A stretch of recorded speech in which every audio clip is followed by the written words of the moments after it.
and he did it the complete opposite. He did the complete opposite, where he prioritizes education more than the approval of friends. And right now he is going to be a senior, and he's taking um, AP calculus, all the hard, English 4, AP science. Um, and at that very moment, I realized, and it took this incident, I realized that my parents sacrificed so much to bring me to this country in regards to, at that moment, I was 18, and we had been in this country for 17 years, and my mom has, for 17 years, not seen her mom. My dad has not seen his parents, his siblings, and they did that sacrifice to give me a better future. And I was throwing it away for no reason. That toxic masculinity just overpowers it, that you feel that you have to do certain things that you really don't. So there was just this new motivation that was instilled in regards to, wow, I'm really messing this up, and the only way to pay back my parents is paying back with the reason they brought me here, to get an education.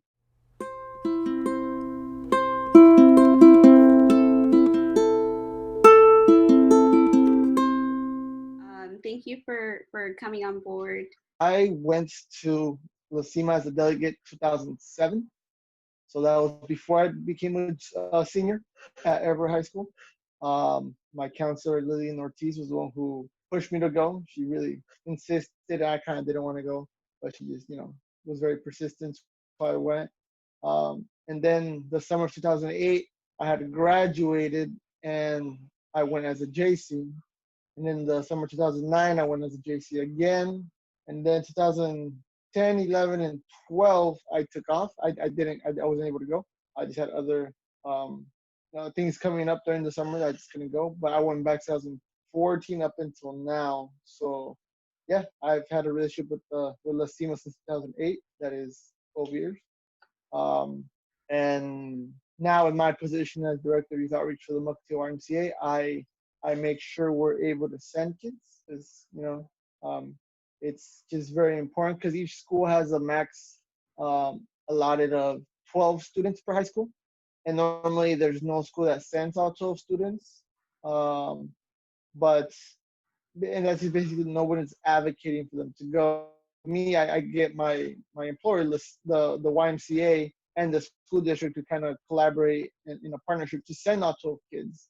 So it's a really missed opportunity for the schools that can't send the 12 kids, and there's no excuse. So that's why, since I used to be a participant, I know the impact, the fact that I've made it my career to mentor youth, and all my leadership skills come from this leadership camp. I really focus on making sure that the schools I work with are able to send 12 kids. But since 2008, I've been a delegate. Tell us a little bit about who you are and like your story. My name is Ricardo. I am a undocumented immigrant. I am a DACA recipient. So I came when I was 7 months old. I used to live in California for 9 years, and then in the 2000 moved to Everett, Washington. And I never realized I was undocumented. That conversation was never there. My parents always told me I was born in California, and it wasn't until I applied for my first job that my tech teacher pushed me towards installing or setting up computers during the summer for the school district. He was like, "Hey, does anybody want to do this, Ricardo? I think you'd be great to do it." So, I'm all excited. I get my letter of recommendation, and I take the paperwork to my parents, and just have them fill it out. And I need my social security number. Didn't think it was a big deal. I was just excited because it paid $16 an hour in 2007. $16 an hour as still a high school student setting up computers. That was pretty good money. First job. I want to get a car. Just average teen ambition. And my parents just kind of sit down and have a very emotional conversation. I didn't even understand why they were emotional. My mom was just turning up all over the place, trying to bring some rationale on why I couldn't, because I didn't know. And at that moment is when they told me, "You're undocumented." So that just really affected my grades overall because I was like, well, if I can't be employed, what's the point of going to college? What's the point of trying in high school? Mm. Um, if I'm never gonna, I'm not, I can't even receive financial aid because I'm undocumented. So what's the point? What's the purpose? Um, and just I really respect my parents and respect my parents back then. So in order to keep them off my back, I still went to school and passed my classes. Sure, it was C's, D's, a D here and there. You pass with a D, which is kind of how our education system is studying us. But you were able to pass with a D. And yeah, and then junior year, after junior year, Ms. Ortiz was who was always pushing me, and information came in through one ear and out the other, but I still respected her, and she used to always kind of help me out. So I went to the camp, the leadership camp, and one thing I want to point out is freshman year, I since Evergreen Middle School where I came from and North Middle School where most of my friends came from, we were all combined at Everett High School. So I kind of got 12 friends, they were all undocumented. They all loved playing soccer. We embraced our situation and our friendship. And freshman year there were 12. Sophomore year there were 8 because they started dropping out. Junior year there were 6, and senior year only me and Eric graduated from high school. Um, but during that junior year La Cima experience, I was put in a place of education at a leadership camp away from home with a bunch of other delegates who looked just like me, who felt out of place in the education system, who had the same kind of parents, who were some of them were undocumented, who college was what is that? It's for me. I always describe it as a mirage, like in the desert. It's like it's there, but you don't really know how to get there. Is it really there? Is that really for you? Yeah. I don't think it is. And when you have people around you, adults who are all doing construction, landscaping, have their own business, their own little hustle, who work hard to make a living, you feel that's where I'm gonna be. It was even though one of my mentors was Ms. Ortiz. Um, she was Puerto Rican. She was educated. I just couldn't connect. It was hard, and I just really appreciated her support and just hearing like Vincent's story of how he came from a much harder situation where his dad was abusive and the mom had to run away from home to and come to Washington State, and he wanted to be a school president or class president in order to give a big thank you to his mom in graduation because he appreciated the sacrifice that mom did. And me coming from a home where sure I wasn't documented, but I started with my parents, we were still together, they were still very very supportive of me. I really don't have no excuse to not try in my education. Um, Mm. Still very iffy coming back from the Cima. I tried my senior year in regards to getting better grades, but I did not try in regards to getting that 4th year of high school math, that 4th year of high school science, 4th year of high school English. So I just took art, PE. The minimum goal is to graduate and make my parents proud. And I was like, that's it. That's what I'm gonna do for them. And Lacima really prepared me to be a leader in the high school in regards to Lion Image Club. I was a officer for the club, and it was just bringing leadership skills that I developed at Lacima. Um, so I graduated high school, um, and my parents like, oh, you're gonna go to college, and I just said, yeah, I'm gonna go, even though I was like, how are we gonna pay for this? And my grades weren't that good, So it was just very like, I don't know. But still keeping, Mrs. Ortiz's words of encouragement, seeing some of the hardship the kids from the SEMA when they shared their story, what they've been through compared to what I've been through. My biggest barrier is being a person of color and being undocumented, and some of these kids were of color, undocumented, and only had one parent or no parents, or were refugees, or um, had to endure domestic violence day to day to day to day. So I was like, dang, these kids are still saying someone had really high ambitious goals. They want to become doctors and this. And I was like, oh, I think I'm selling myself short. I just still couldn't find the motivation. I still couldn't find the motivation. I was, struggling with that. Graduated high school and went to La Cima again, but this time I went as a JC. I just wanted to kind of get that, just it's always a renewal when I go to the Cima. Even as a JC, it was just a renewal, just a spur of motivation. Mhm. Um, and yeah, as the summer was going through, I was very confident that I was not gonna go to college right away. I lied to myself in regards to like, oh yeah, I'm gonna take a year off and then go to college. That's something I never advise kids to do. Get started right away because a year, two, three, four fly by quick. By the time you know you're 22. Um, and and yeah, so the pivoting thing that changed for me, because I was introduced to a lot of mentors, JJ Frank from the YMCA, who was in my position as a team director, mentoring kids. So basically, what I do now is what JJ was for me. He was always pushing me. He had given me a scholarship to go to community college, but I was still very like, it's not a large amount. How am I going to pay for the rest? This and that. And the pivoting moment was August 2nd, was a Friday. August 2nd, 2008 was a Friday. And I went to the mall with a couple of friends, and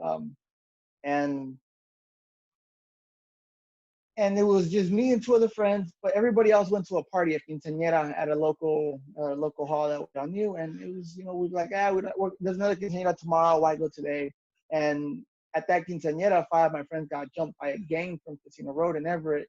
Um, and then they got beat up pretty bad, not severe, but beat up pretty bad. And when you've had these friends all through high school, and I was bullied as a kid by by other kids, normally white kids, and my friends always had my back. When I got these friends, no one really picked on me. They always looked out for me. So feeling this anger that your friends got beat up and jumped, the toxic masculinity in me was like revenge. That's the only option.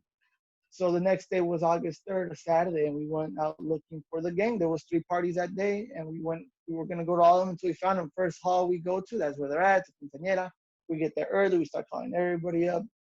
The gang sees us, we go inside, we enjoy the party until everybody gets there. But yeah, around 11 o'clock, we went outside and we got into this big fight. It was like 15 on 15.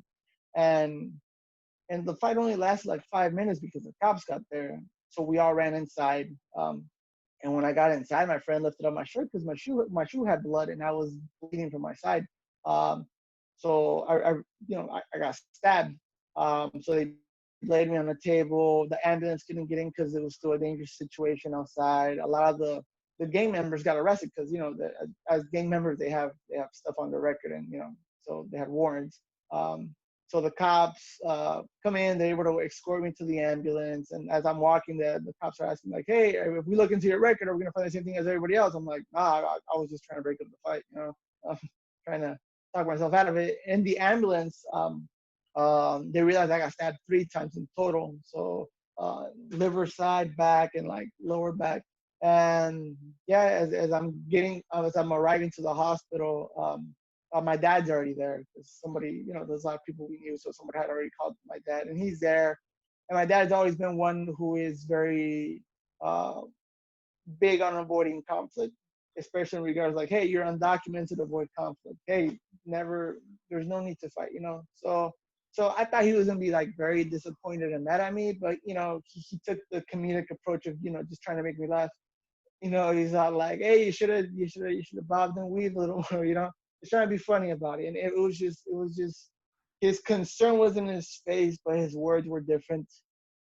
Um, he was just very supportive. And then the doctor comes in saying that they can't tell if I got an intestine punctured and they had to do surgery in order to assure, because if your intestine gets punctured and you sleep, you might just die overnight.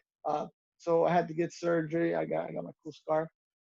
But after I woke up from that surgery, my mom was there, and my friends were there in the room.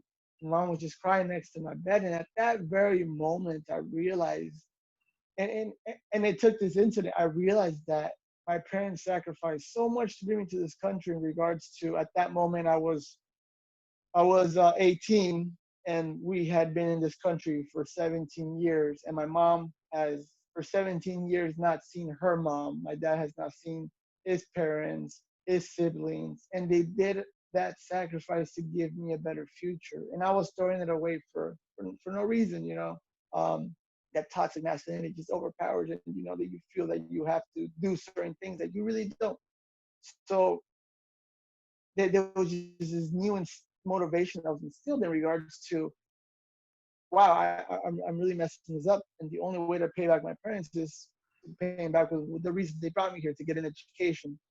My mentor then calls me like a day or two later, and saying, "Hey, Ricardo, how are you doing? This and that. I heard what happened. So what's your next step, man?" And I was like, "Hey, I really want to go to college. I really want to go to every community college. I don't know what steps to take right away, but I have to go. I have to be there." He's like, "Perfect. There's some kids who didn't take some of the money that we gave them as scholarships. We're able to give you more if you're going to go to college." I'm like, "Perfect." So between JJ and other private donors who had seen a lot of the community work that I've done, they were able to pay off the first and second quarter of every community college. So I went. I started going. It was pretty horrible going, because I had just recovered from being stabbed, and school started a month and a half, and I was in bed for a month. I was limping on the bus. I had to take the city bus, um, and yeah, I started my quarter, did great, um, but the money ran out, and it was this whole game of going one quarter, taking a quarter off, working, going one quarter, taking two classes, taking a quarter off. So it took me 5 years in total to get through my AA at every community college, especially because I was so behind, because I didn't prepare myself to be college ready when I graduated high school. I passed up, you know, I barely passed with D's and C's, and I passed the classes that weren't even high enough for me to be college ready. So I was behind. So that's why it took me so long. Um, I didn't have financial aid, so I couldn't just focus in school. I had to kind of work. I did construction. I was a dishwasher, lot attendant, detailer. Um, yeah, and construction was the one where I kind of sat the longest. But after getting stabbed that next year, I went to the Cima again, and I shared that story. And at that moment, by sharing that story and the the appreciation that the appreciation of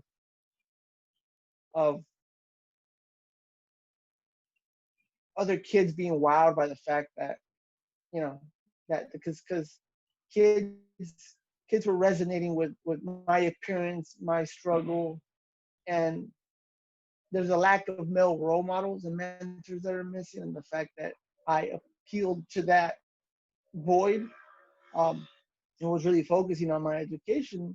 When I went back to La Cima, it was just very like, wow, you know.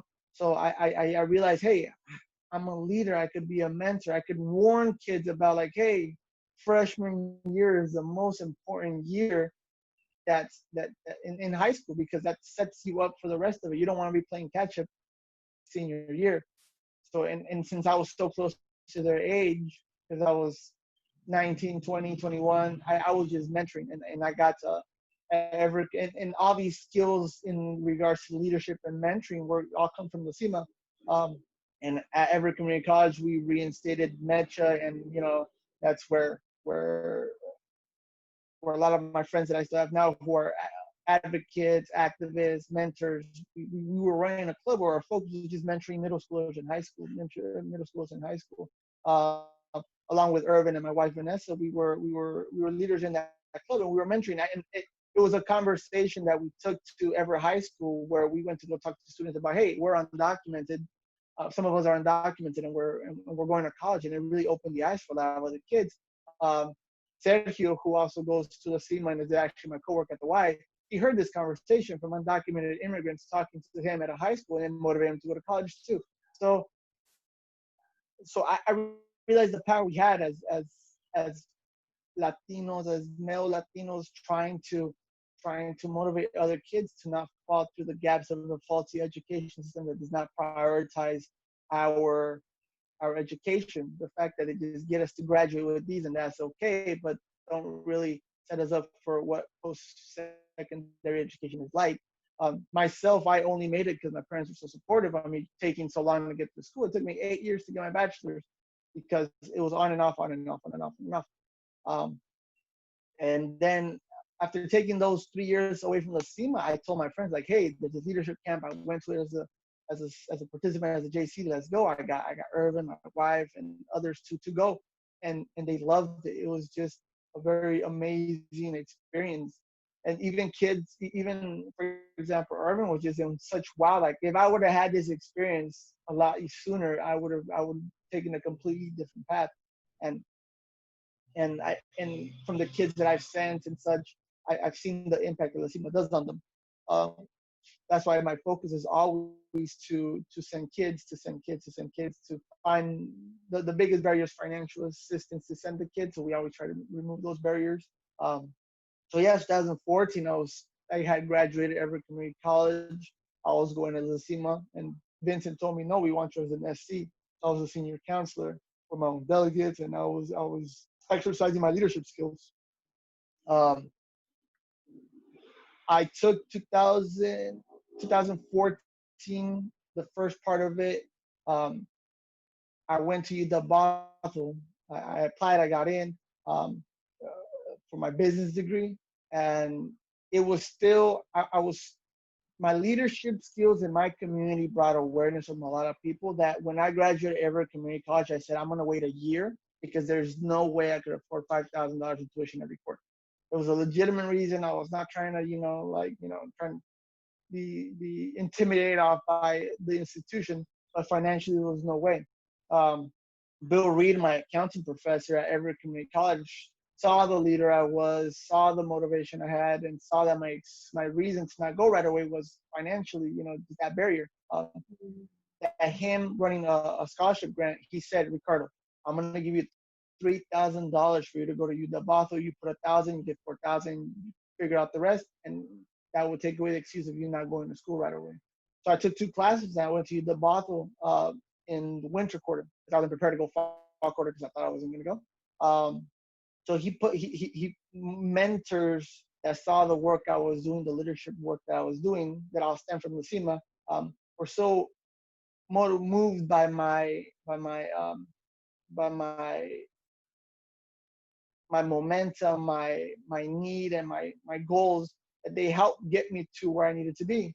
And then just being at the right place at the right time, halfway through my winter quarter in 2015, no, 14, um, the Real Hope Act passed, where financial aid was now available for undocumented immigrants. And with that, that just removed all the barriers of not being able to pay for school. It was amazing to be normal or regular for 2 years as a college student, where they would pay my classes, then send me $1,300 check of what the leftover money. I'm like, I'm getting money because I qualified for financial. It was just mind blowing. I was just like, wow, this is the privilege that other kids have just because they're documented is just it was such an eye opener. And I bought my books, I bought a laptop. But yeah, the next 2 years, the rest of my bachelor's was funded through WASFA, and every single summer I kept on going back to the Cima because every single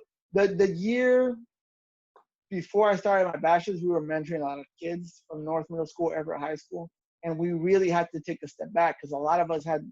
I was getting my bachelor's. I was working full time, 40 hours at Molina Healthcare, and doing full time school. I didn't have time to mentor. And during those 2 years that we didn't mentor, there's so many kids that just fell through the cracks because we weren't there. We weren't there. We weren't there. So I knew what it was like for me to not be present and mentoring. And it hurt because a lot of these kids, a lot of them were girls, and they were in very toxic situations, and they had no male role models attentively there to mentor them, or students to mentor them. So as soon as I got done with my bachelor's, I still kept on going back to the Cima, still kept on sharing my story, um, and I told myself I have a business degree, but I don't want a business job. I want a job that puts me in a position to mentor youth. That's what I want to do. And I worked construction for a year, looked for jobs, applied here and there. I was always runner up for a lot of jobs. I was number two. Someone always with more experience beat me. Um, so, but then one of my other mentors, Tammy Farber, reached out to me like, hey, there's a position at the Muckatil YMCA for the director of youth outreach. Um, and it will put you in charge of the MAP program, the My Achievers program for the YMCA. And that's a program I participated for a year under JJ. And I was like, yeah, no. So I applied, I got an interview, and I basically was able to secure that job just by sharing my story with the supervisor, with the guy who hired me, Corey. Um, and yeah, and from that moment on, it's been targeting kids of color from middle school level, preparing them for high school, from high school level, preparing them for college, and preparing them for junior and senior year, making sure they're on track and removing those excuses, and having the YMCA to back me up. Um, Remove a lot of financial barriers, because financially I could help these kids. They needed something. I had access to funds to help them, visiting college campuses. A lot of kids, for the average kid like myself growing up, my parents don't plan a college trip. So like, hey, we're going to go visit Wazoo, stop by a Central. That doesn't happen for us. A lot of white kids who have educated parents with degrees, that's the thing. A road trip to visit college campus and know what it's like and look at them. Hey, which one do you like? That privilege that they drown in, it's something that we lack in. And so for us, taking kids to colleges and exposing them to that, and instilling and empowering these kids with the leadership skills that I learned from the Cima was my biggest tool in my tool bag. Just everything I learned in the Cima, from team building to Iggy to being vulnerable. There's moments where these kids are in the same room and there's 20 of them and they're like about each other, and at the end of the day, at the end of the school year, they're all best friends and they're all just motivating each other to do better in school. And I'm creating these little environments that I wish I had. I wish my friends were like that. My friends were like, you know what, we're undocumented, landscaping pays $15 an hour, I'm out. I don't need to be at school. And a lot of these friends are working with their hands. Not that it's not honorable, but it's like my friends who are mechanics and are they're proud. They're like, oh, I work hard, I do this. I'm like, you're smart enough to be designing the machines. Why do you have to be the guy fixing them? Why do you follow that stereotype? And a lot of these kids just can't see themselves in these positions because there's no adult near them who could help them through it. The biggest barrier kids of color have is their parents didn't get to this education, so they don't know how to help them. They don't know how to mentor them. They don't know how to facilitate their educational process. They just don't know. And the first person who really opened my eyes to being a man whose priority is in education and helping other men get there was Vincent from the Cima. He's like, in my life, I always say there's three strong mentors I had: Lillian Ortiz, JJ Frank, and Vincent Paris from the Cima. Because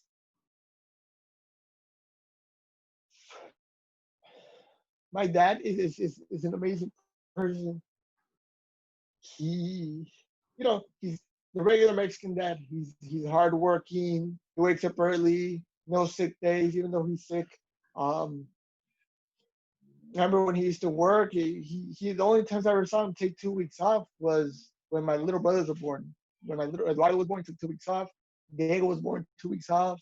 During the recession 2008, basically he had a year off, but he was still getting little jobs here and there, getting by. He taught me hard work. He taught me how to be uh, witty, crafty, get by. Just kind of mañoso. He taught me a lot about that.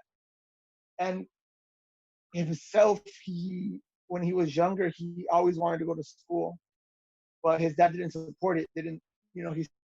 My dad wanted to be an airplane pilot. Um, so coming here to this country, he always pushed me towards my education. But he didn't know how. He didn't know how to keep track of me. He was too busy, and he was busy, just bringing in me a minimum paying job. He was doing really good before the recession, but after the recession, he just could never get back up to what he was making before. So he was just busy and tired. He was very fair with me. He never deprived me, and he never spoiled me with basic luxuries like a car. He didn't get in my first car like a lot of parents do. He didn't. I had to kind of get that. So he taught me how to value what I have. And that little void of understanding toxic masculinity. My dad taught me to be a really good person, like just nice, humble, helping others. Um, but that little thing that he was missing was really replaced by Vince. Was just being a wholesome, caring person who understood the importance of education, who understood the importance of healing, um, who understood the effects of trauma. My dad has trauma. My dad has trauma from his dad because my grandpa was an alcoholic, was abusive, um, and when he was 7, my grandpa came to California to work and send money. By the time he was 9, he stopped sending money, and my dad was the dad of his siblings, four younger siblings. Sorry, no, three young, one, two, three, 4 younger siblings, and my dad lost his childhood basically at the age of 9 because he had to be an adult for his little siblings because my grandpa couldn't be a man to be there. He basically ran out, and my grandpa was over here just enjoying the United States. He had citizenship. He was a womanizer. He neglected his family and left. So that trauma my dad carries, and my dad doesn't know how to heal with that. So luckily, he didn't take on those bad habits. He suppressed them, and and and that anger that I feel on my dad's behalf is very well tamed by the words of Vince. Just being forgiving, being understanding, being just compassionate overall, and understanding that trauma is a beast. Um, so my Cima dad is Vince, and he's just always been very. He's even though I only see him once a year for a week, I feel like I see him all the time.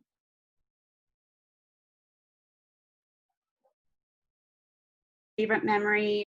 I want to say it was the first year I was there when we say our goodbye to everybody at the camp. And the thing is, the year I went, there were 60 kids, which it was very doable back in the day. But we would make a circle, and then we would break off. 2 people would break off, and they would start this like snake chain saying bye to each other just by looking at each other. So it's like everybody have a chance to look at everybody in the eyes for like 2 seconds and say goodbye without saying anything. It was such after such a strong, powerful, life-changing week at Cima, then saying a goodbye to everybody who you met, who you're never really gonna see again because they're from all over the state. Yeah. It was that first moment of goodbyes that I realized what I had just gone through, um, and and I realized I belong here, and it's very sad because every single year it's a renewal for me for the Cima. Like sometimes, like right now, work is complicated, and La Cima is a very strong rejuvenator. And the fact that La Cima would be this week that's coming up, and it's not gonna be because of the whole COVID situation. It's a little bit deteriorating. It's sad. The lightning round questions. So these are basically just like, it's a one word or one sentence question, so you don't have to go in depth unless you want to. So the first question is, what book or podcast would you recommend to everyone? One of the books that I really like is the autobiography by Malcolm X. It really paints a picture on how our country has not progressed in supporting Black lives, um, or even anything that's affiliated with Black lives and and civil rights. It's all foundational work that supports Latinx community, and it really just paints a picture on how this country, even though we feel American and blacks are American, they're not treated as American. So that book is pretty solid. Yeah. What is a piece of advice you would say to your younger self, or you wish you heard when you were younger? At some point in the future, you are gonna get WASFA and DACA. So I would have, if I could have an hour with myself, with 8th grader me, bounce to go to high school, I would have pushed myself to become a doctor, or because there's no limit, and it just, yeah, there was literally no limit. The time frame from when I graduated high school to when DACA and WASPA hit is a little bit iffy, but it was very doable. It was very doable, and I love what I do now, and it's what I'm supposed to be. But accomplishing something big like that would have, I always wanted to be an engineer too. Um, and if I would have placed myself in, focusing on math early on and just taking it seriously, and when I had no pressures of financially, I would have been able to do it. One person who is my younger self is my little brother Eduardo. He is on a roll. He faced the hardship of being put in the situation where the Mexicans or the Mexican American kids or the Chicano kids at his school called him fake because he was too into his schoolwork. You know, I faced that exact same conversation, and I put myself in a situation where I prioritized those friends over the schoolwork. And he did it the complete opposite. He did the complete opposite, where he prioritizes education more than the approval of friends. And right now he is going to be a senior, and he's taking um, AP calculus, all the hard, English 4, AP science. Um, he's basically my younger self. We kind of look alike too. So it's him, and I'm glad he's setting himself up. He took his SATs, he did well. He's setting himself up to go be an architect. Um, he already knows what university he wants to go to. He's planning ahead so far in his future that by the time he's 22, 21, he'll have his bachelor's, when I myself took till I was 25 to get my bachelor's. So that's my younger self, and I'm happy I'm given that opportunity to pass it on to my younger self through my sibling. Because their success is my success. My success is their success. And as hard of a mentor I am on the kids that I mentor, he's gotten a good part of that, where he has that adult in his life that's educated. I've said throughout this whole time, I lack that adult to guide me through stuff, and I am that adult to my younger brothers, and it's paying profoundly back in his successes that he has me. He has the caring, loving parents at home, and he has the educated older brother who helps him out. I always said, like, oh man, if I had an older brother, he would have helped me out. He would have helped me get a car. He would have helped me this and that. And and and I'm that to my younger brother. So it's a weird way to answer that question, but I am able to give that advice to a younger self. Who are you most grateful for at the moment? Um, That's a tough one. There's a lot of people, but I would say my wife, Vanessa. She's an educator. She's a fifth grade teacher, and she really brings her work home. She really cares about her kids, um, and it's very supportive to be married to someone who cares about younger kids who reflect me and her when we were little, whose parents were always concerned. The relief that she's able to provide her parents when they have parent-teachers conferences, and the teachers speak Spanish. There's no need for a translator. There's no need for nothing. This teacher, and she always goes above and beyond to provide support for her kids, to be the teacher that we wish we all had. Like there was a lot of teachers who were biases towards me growing up, and she also felt that. But her being an educator and being that changer for kids. And it's funny because when she inherits a fourth grade class that's coming in as fifth graders, she's told, like, oh, these kids are bad, these kids are this, these kids are that. 2 months in, she has them all in sync, ready to learn, wanting to learn, hungry for more, wanting, they love Miss Vanessa or Miss Heredia.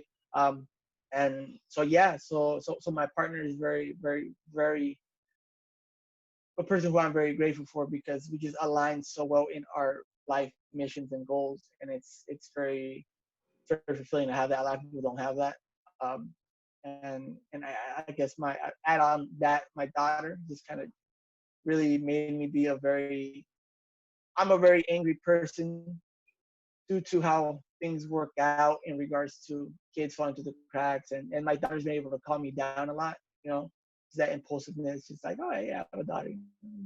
Let's relax, especially like with the whole.